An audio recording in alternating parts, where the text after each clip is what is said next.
ગવે આ ઉત્તરાયણ ઉપર તાર ભાઈ હાથી સંદેહો મોકલાવે તો આ વિજયભાઈ વાલવોડ થી આયા છે એટલે એમને જો કેવડાવી દેજો 5000 વાર ફિરકી 3 કોડી પતંગ માલપુડા ગરિયાપુડા તીખાપુડા અને જોડે તલ હોકડી ચીકી આ બધું લાવી દે. આ વિજયભાઈ સંદેહો કરવો કરી દે.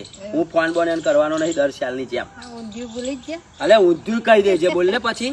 એટલે વિજયભાઈ વડેલી ખરું તમારા જોડે? ત્યાં મારા બાજીગર કરીને મારા હારો છે એને આટલું કહી આવજો કે ઉત્તરાયણ ને આગલે દાડતા બનેવી આવવાના છે ભાઈ. એટલે આ સતીશભાઈ તમે કહો અને હું ના જાવ એવું બને? એ તો મને ખબર છે તમે ના જાઓ પણ આટલો સંદેહો યાર જાઓ તમે. મારે ખાલી વડેલી જઈને એવું જ કહેવાનું કે પેલા સતીશભાઈ ની સાસરી કઈ આવી લોકો મને મૂકવા આવશે. બધી પબ્લિક મૂકવા આવશે તો તમે આટલો સંદેહો કરી દેવાનો. તો કે આપણે અત્યારે લોકો ફોન થી ક્યાં આપણે જૂની પદ્ધતિ લાયા કે સંદેહો કરો.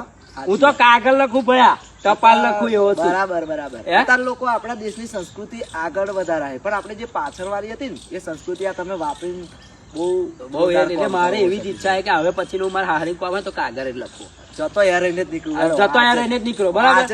તો જય માતાજી મિત્રો, જો તમે પણ જો આ વિડીયો જોવો છો ને તો વિડીયો ના માધ્યમથી સંદેહો કરવો હોય તો તમે શેર કરી દેજો મારા હારાન બાજીગર ને. તમે ઓળખતા તો હશો જ. તો ચાલો મિત્રો મળીએ. જય માતાજી.